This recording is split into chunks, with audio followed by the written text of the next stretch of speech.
महात्मा बुद्ध का एक शिष्य एक गांव में भिक्षा मांग रहा था। तभी एक व्यक्ति ने बड़े अनादर के साथ उसे भिक्षा दी। वह शिष्य बड़े ही प्रेम के साथ उस भिक्षा को ग्रहण करता है और उन्हें आशीर्वाद देता है। यह सब वहां पर खड़ा हुआ एक सन्यासी शालिनी पुत्र, जो गुरु संजय का शिष्य था, यह सब कुछ वह देख रहा था। उन शालिनी पुत्र को यह देखकर बड़ा ही आश्चर्य हुआ और उन्होंने महात्मा बुद्ध के शिष्य से कहा, उस व्यक्ति ने आपको बड़े ही अनादर के साथ भिक्षा दी, फिर भी आपके चेहरे पर मुस्कान थी। बड़े ही प्रेम के साथ आपने उस भिक्षा को ग्रहण भी किया और उसे आशीर्वाद भी दिया। आपके मन में इतनी शांति कैसे है? यदि कोई और व्यक्ति होता तो शायद वह उस भिक्षा को कभी ग्रहण नहीं करता। क्या आपको उस व्यक्ति की बातों का तनिक भी बुरा नहीं लगा? तभी महात्मा बुद्ध का वह शिष्य शालिनी पुत्र से कहता है, भंते, इसमें बुरा मानने वाली क्या बात है? उन्होंने अपनी इच्छा अनुसार मुझे भिक्षा दी और जो भिक्षा उन्होंने दी उसे मैंने प्रेम से ग्रहण भी कर लिया।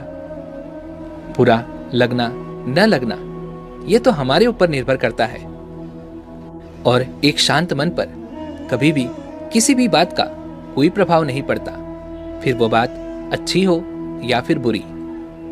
चाहे वह बात आपके विपरीत ही क्यों ना की गई हो या फिर वह बात आपकी प्रशंसा में ही क्यों ना कही गई हो। इस पर वह शालिनी पुत्र जोर से हंस पड़े और महात्मा बुद्ध के शिष्य से कहते हैं, क्या जो आपने कहा यह बिल्कुल संभव है? क्या यह सच है जो आप कह रहे हैं? तभी महात्मा बुद्ध का वह शिष्य शालिनी पुत्र से कहता है, हाँ भंते, महात्मा बुद्ध कहते हैं कि जब हम पूर्ण जागरूकता के साथ अपने व्यवहार को देखते हैं, उसे समझते हैं, उसे अपने जीवन में उतारते हैं, तो हमारे मन में शांति उत्पन्न होती है। हम उस शांति की ओर बढ़ते चले जाते हैं और यह शांति आपको बाहर कहीं भी वातावरण में नहीं मिलेगी। ये शांति तो आपके अंदर होती है, ये शांति आपके मन में उपस्थित होती है। तभी वह शालिनी पुत्र गौतम बुद्ध के शिष्य से कहते हैं, अच्छा, अगर ये बात है तो मुझे ये बताओ कि तुम्हारे गुरुवर कौन है और तुम किससे शिक्षा ग्रहण करते हो? इस पर गौतम बुद्ध का वह शिष्य शालिनी पुत्र से कहता है, भंते, मेरे गुरुवर महात्मा गौतम बुद्ध हैं। तभी वह शालिनी पुत्र उस शिष्य से कहता है, क्या वह मुझे अपना शिष्य स्वीकार करेंगे? मैं उनका शिष्य बनना चाहता हूं, उनसे शिक्षा ग्रहण करना चाहता हूं। इस पर महात्मा बुद्ध का वह शिष्य शालिनी पुत्र से कहता है, हे भंते, महात्मा बुद्ध के संघ का द्वार सभी के लिए खुला हुआ है। वह कभी किसी को मना नहीं करते। यदि आप भी चाहें तो महात्मा बुद्ध का शिष्य बन सकते हैं। वह आपको भी अवश्य ही अपना शिष्य स्वीकार करेंगे। यह सुन शालिनी पुत्र अत्यधिक प्रसन्न हुए। वह तुरंत ही अपने आश्रम की ओर लौटे और आश्रम में जाकर अपने सभी गुरु भाइयों से ये सारी बातें बताई।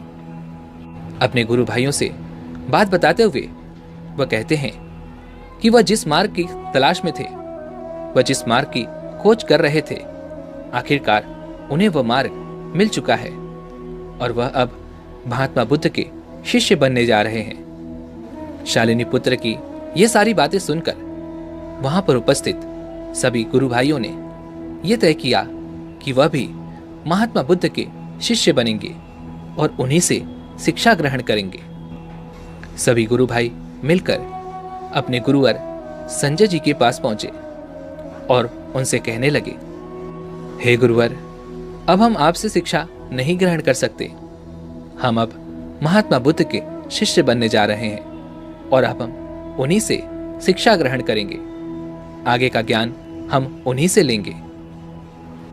उन गुरुवर संजय जी ने एक पल के लिए सोचा, विचार किया और फिर उन सभी गुरु भाइयों को जाने की अनुमति दे दी। वे सभी शिष्य एक साथ आकर महात्मा बुद्ध के आश्रम पहुंचे और उनके शिष्य बनने के लिए उनसे आग्रह की। महात्मा बुद्ध बड़े ही दयालु थे, वे बड़े ही करुणावान थे। उन्होंने सभी को अपने संघ में शामिल कर लिया और सभी को अपना शिष्य बना लिया। लेकिन कुछ दिनों बाद जब महात्मा बुद्ध अपने सभी शिष्यों को उपदेश दे रहे थे, तभी अचानक वहां पर वह गुरुवर संजय जी वहां पर उपस्थित हुए और वहां पर खड़े होकर वो महात्मा बुद्ध को देखते ही रह गए। तभी महात्मा बुद्ध की नजर संजय जी पर पड़ी और महात्मा बुद्ध खुद खड़े हो गए और फिर उनसे कहने लगे, हे भंते, आइए, आपका स्वागत है। इस पर शालिनी पुत्र संजय जी से कहते हैं, हे गुरुवर, आइए, मैं आप ही का इंतजार कर रहा था। इस पर संजय कहते हैं, हे बुद्ध, आपको कैसे पता चला कि मैं ही संजय हूं? इसका जवाब देते हुए महात्मा बुद्ध संजय से कहते हैं, भंते, आपके शिष्य शालिनी पुत्र ने ही आपके बारे में मुझे सारी बातें बताई हैं, इसलिए मैं आपको पहचान सका। आप बड़े ही दयालु हैं, बड़े करुणावान हैं, जो आपने अपने सभी शिष्यों को मेरे पास आने की अनुमति दी। तभी संजय कहते हैं, हे बुद्ध, यह सब तो ठीक है, लेकिन मैं आपसे कुछ पूछने आया हूं, क्या आप मेरे प्रश्नों का उत्तर देंगे? इस पर महात्मा बुद्ध कहते हैं, जैसी आपकी आज्ञा। यदि आपको आपके प्रश्नों का उत्तर चाहिए तो मैं अवश्य कोशिश करूंगा कि आपके सभी सवालों का जवाब मैं दे सकूं। इस पर संजय जी ने पहला सवाल किया और कहते हैं कि आपकी शिक्षा क्या है, आपके सिद्धांत क्या हैं? इसका जवाब देते हुए महात्मा बुद्ध संजय जी से कहते हैं, जहां तक मेरी बात है तो मैं किसी भी सिद्धांत में विश्वास नहीं करता और ना ही मेरा कोई सिद्धांत है। इस पर संजय ने कहा, हे बुद्ध, क्या आपको अपने सिद्धांतों पर विश्वास नहीं है? क्या यह केवल शब्दों का खेल है? इस पर महात्मा बुद्ध कहते हैं, नहीं, यह शब्दों का नहीं बल्कि बुद्धि का खेल है। जब हम किसी चीज पर विश्वास नहीं करते तब हम मन की गहराइयों में उतरते चले जाते हैं, उसे स्वीकारते चले जाते हैं कि वह चीज है। क्योंकि जब हम किसी चीज पर अविश्वास दिखाते हैं तब भी हमें उस चीज को अस्वीकृति देनी होती है, अर्थात उसे अस्वीकार करना ही पड़ता है। इस पर संजय थोड़े से क्रोधित हो उठे और वह बुद्ध से कहते हैं, हे बुद्ध, आप अपने सिद्धांतों की बात करें। बुद्ध, आप मुझे बताएं कि आपके सिद्धांत क्या हैं? बुद्ध ने कहा, सिद्धांत एक बेड़ी की तरह होते हैं जो मनुष्य के पैरों को जकड़ लेते हैं। वह उसे आगे नहीं बढ़ने देते, ना ही उसे वहां से निकलने की इजाजत देते हैं। एक सिद्धांत किसी के लिए उचित है तो वहीं पर दूसरे के लिए वह अनुचित है, और हमारे यही सिद्धांत मनुष्यों को पूरी तरह से बांध लेते हैं। उसे कभी भी कहीं भी कोई स्वतंत्रता नहीं प्राप्त होती। यह सिद्धांत हमें चलने का एक मार्ग प्रदान करते हैं, भले ही यह मार्ग गलत क्यों ना हो और हमें भटका ही क्यों ना रहा हो, लेकिन आप उस सिद्धांत के अनुसार बिना कुछ सोचे समझे उस मार्ग पर चलते चले जाते हैं, और उसका क्या परिणाम होगा यह भी आप नहीं सोचते। यहां तक कि यही सिद्धांत हमारी बुद्धि की सोचने और समझने की शक्ति को भी नष्ट कर देते हैं। आपकी समझ छोटी हो जाती है, धीरे धीरे ये सिद्धांत भी पुराने हो जाते हैं, और ना ही कभी यह सिद्धांत किसी का भला कर सकते हैं। फिर भी न जाने क्यों सभी मनुष्य इन सिद्धांतों को पकड़कर बैठे रहते हैं, इन्हीं मार्ग पर चलते रहते हैं, फिर वह चाहे गलत कर रहे हों या फिर सही। जैसे आपका यह सिद्धांत है कि आप किसी सिद्धांत को मानते ही नहीं, इस पर विश्वास ही नहीं करते, और तो और आप इस पर इतना विश्वास करते हैं कि आप कुछ और देखना भी नहीं चाहते। यहां तक कि यदि किसी मनुष्य को उस मार्ग पर यदि कुछ अलग मिल भी जाए तो वह अपनी आंखें बंद कर कर चलता चला जाता है। वह कभी उस चीज पर ध्यान देने की कोशिश तक नहीं करता कि वह चीज क्या है, कैसी है, और क्या वह चीज अच्छी है या बुरी। हमारे विचारों में इतनी शक्ति होती है कि जब हम किसी एक विचार को पकड़ लेते हैं तो हम उसी विचार को पकड़कर चलते चले जाते हैं और उसे ही एक सिद्धांत भी बना लेते हैं और अपने उसी सिद्धांत पर दूसरों को भी चलने की जोर जबरदस्ती करते हैं। और हमारा यह सिद्धांत हमारे अंतर मन की गहराइयों में कुछ इस तरह से बैठ जाता है कि फिर हम इसे तोड़कर कभी आगे नहीं बढ़ पाते, और वह विचार हमें वह सब सत्य दिखाने से रोक देता है। हम कभी भी सत्य तक नहीं पहुंच पाते। हमारे आप के सामने जो कुछ भी घट रहा होता है हम उसे भी नजरअंदाज कर देते हैं। हम अपने विचार और सिद्धांतों पर इतना विश्वास करने लग जाते हैं कि अन्य कोई भी विचार या सिद्धांत हम उसकी परवाह नहीं करते, हम उसे मानने से नकार देते हैं, और हम हमेशा अपने सिद्धांतों के प्रति तत्पर रहते हैं। अपने सिद्धांतों में कुछ इस तरह से फंस जाते हैं कि हम चाह कर भी अपने विचारों, अपने सिद्धांतों से बाहर नहीं निकल पाते। और तो और हम में से कई लोग ऐसे भी होंगे जो अपने सिद्धांतों को सर्वोपरि करना चाहते हैं। वे चाहते हैं कि सभी लोग उनके सिद्धांतों को माने, उन पर चले, और सब कोई हमें ही माने, हमारा ही सम्मान करे। ये सिद्धांत हमें कुछ इस तरह से जकड़ लेते हैं कि हमारी बुद्धि ना तो कुछ सोच समझ पाती है, ना ही विकास की ओर बढ़ पाती है, और ना ही यह हमें कोई नया रास्ता दिखा पाती है। हमारा पूरा जीवन बस इसी में फंस कर रह जाता है और हम कभी भी इससे निकल नहीं पाते। और जब तक हम इसमें फंसे रहते हैं तब तक हमें परम ज्ञान कभी नहीं मिलता, तब तक हम सत्य की प्राप्ति कभी नहीं कर पाते। महात्मा बुद्ध की ये सारी बातें सुनकर इस पर संजय कहते हैं, हे बुद्ध, आप भी तो अपने शिष्यों को ज्ञान दे रहे हैं, आप भी तो यही चाहते हैं कि वह आपकी मार्ग पर चले, आपके जैसा व्यवहार करें, और जिस मार्ग पर आप उन्हें ले जाना चाहते हैं, तब क्या ये आपके सिद्धांत नहीं है? क्या आपकी शिक्षाएं नहीं हैं जो उन्हें बांध रही है? क्या आपकी शिक्षाएं उन्हें बांधेंगी नहीं?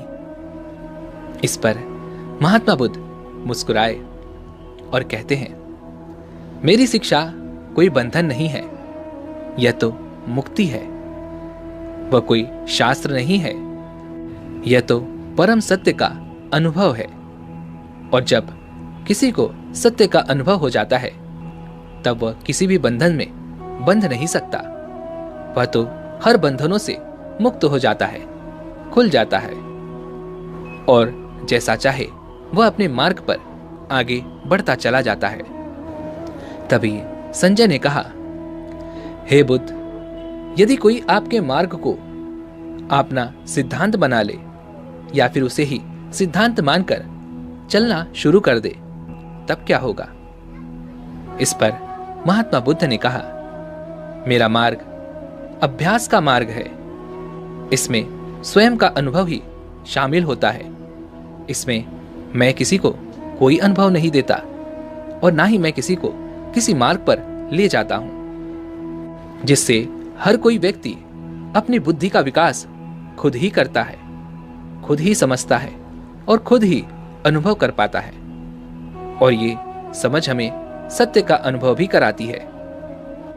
और यह मार्ग ना तो कोई शास्त्र है और ना ही कोई वस्तु, जिस कारण इसे पूजनीय बनाया जा सके। मेरा दिया हुआ ज्ञान, मेरा दिया हुआ मार्ग एक नाव के समान है, जिसकी मदद से आप किसी नदी को पार कर सकते हैं। लेकिन हम नदी पार हो जाने के बाद उस नाव को अपनी सतह पर ही छोड़ देते हैं। ठीक उसी प्रकार मेरा मार्ग भी लोगों को केवल सत्य की राह पर ले जाता है, उन्हें सत्य दिखाता है, उन्हें वह अनुभव कराता है।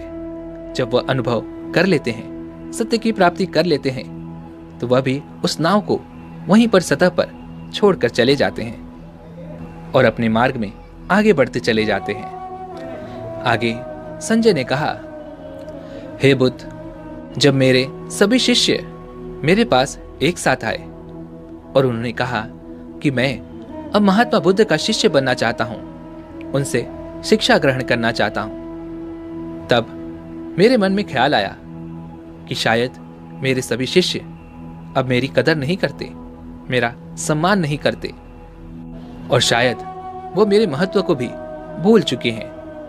इसलिए मैंने उन्हें आपके पास जाने दिया, उन्हें आपके पास आने की अनुमति दे दी, ताकि उन्हें यह सब समझ में आ सके कि मेरे ज्ञान की महत्वता क्या है, मेरी महत्वता क्या है। लेकिन जब वे सभी मेरे पास लौटकर नहीं आए, तब मुझे एहसास हुआ, तब मुझे ऐसा लगा कि आपके पास ऐसा कुछ न कुछ अवश्य है, जिस कारण वे लोग मेरे पास वापस नहीं आए। इसलिए मैंने सोचा कि आपसे ही कुछ ऐसा सवाल करूं जिससे मेरा खोया हुआ महत्व मुझे वापस मिल सके, लोग मेरा फिर से सम्मान करने लगे और मेरे शिष्यों के मन में एक बार फिर से मेरी महत्वता जाग उठे। और इसी कारण मैं यहां पर आया हुआ था। लेकिन आपके पास आने के बाद मुझे यह एहसास हुआ कि मेरे पास तो कोई ज्ञान नहीं था, मेरे मन में तो अंधकार था, मैं तो अहंकार में जी रहा था। इसके अलावा मेरे पास और कुछ भी नहीं। मुझे हमेशा से यह लगता था कि मैं कुछ नया कर रहा हूं, कुछ नया खोज रहा हूं, जिस कारण मैं अपने अहंकार को देख भी नहीं पाया। आगे संजय महात्मा बुद्ध से कहते हैं, हे बुद्ध, मेरा मन तो यही कह रहा है कि मैं आपके चरणों में गिर जाऊं और आपसे क्षमा मांगूं, लेकिन ऐसा कोई भाव है जो मुझे यह सब करने से रोक रहा है, मुझे आपके चरणों में आने से रोक रहा है, मुझे आपका शिष्य बनने से रोक रहा है। तभी महात्मा बुद्ध ने संजय से कहा, भंते, यह तो बहुत अच्छी बात है कि तुम अपनी भावनाओं को देख सकते हो, समझ सकते हो और उन पर विचार भी कर सकते हो।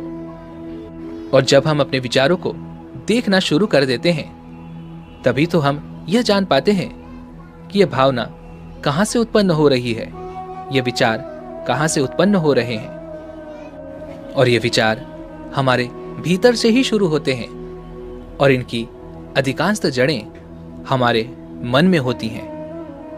और हमारा मन अत्यधिक चंचल होता है, एक समुद्र के भांति, जहां पर ऊपर की तरफ अत्यधिक लहरें उठती रहती हैं और पानी कभी भी स्थिर नहीं रहता। लेकिन वहीं पर दूसरी तरफ यदि आप गहराई की तरफ जाएंगे तो पानी एकदम स्थिर होता है, शांत होता है।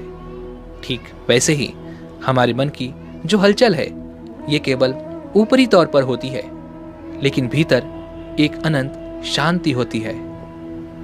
उस शांति में उतरो और देखो कि तुम्हारे मन में क्या चल रहा है, तुम कहां पर गलतियां कर रहे हो और तुम उसे कैसे सुधार सकते हो। महात्मा बुद्ध की ये सारी बातें सुनकर संजय उनके चरणों में गिर पड़े और उनसे कहने लगे, हे बुद्ध, आप सही कहते हैं, आपने जो कुछ भी कहा वह 100% सत्य है। मैं अपने शिष्यों के सामने आपके चरणों में गिरने से अपने आप को रोक नहीं पाया। मुझे यह बात रोक रही थी कि मैं जो करने जा रहा हूं इससे मेरा अपमान होगा, लेकिन अब मुझे इससे कोई फर्क नहीं पड़ता। क्योंकि मैं तो अब आपका शिष्य बनना चाहता हूं, आपसे दीक्षा प्राप्त करना चाहता हूं। मैं भी अब सत्य के मार्ग पर चलना चाहता हूं। दोस्तों, उम्मीद है कि आपने आज की इस वीडियो से जरूर कुछ न कुछ सीखा होगा। तो आज की इस वीडियो को लाइक और अपने दोस्तों के साथ शेयर करना ना भूलें, और हमें ऐसे ही सपोर्ट करने के लिए चैनल को सब्सक्राइब और घंटी बटन को भी जरूर दबा दें। तो चलिए मिलते हैं ऐसी एक और वीडियो में, तब तक के लिए अपना ख्याल रखें। धन्यवाद।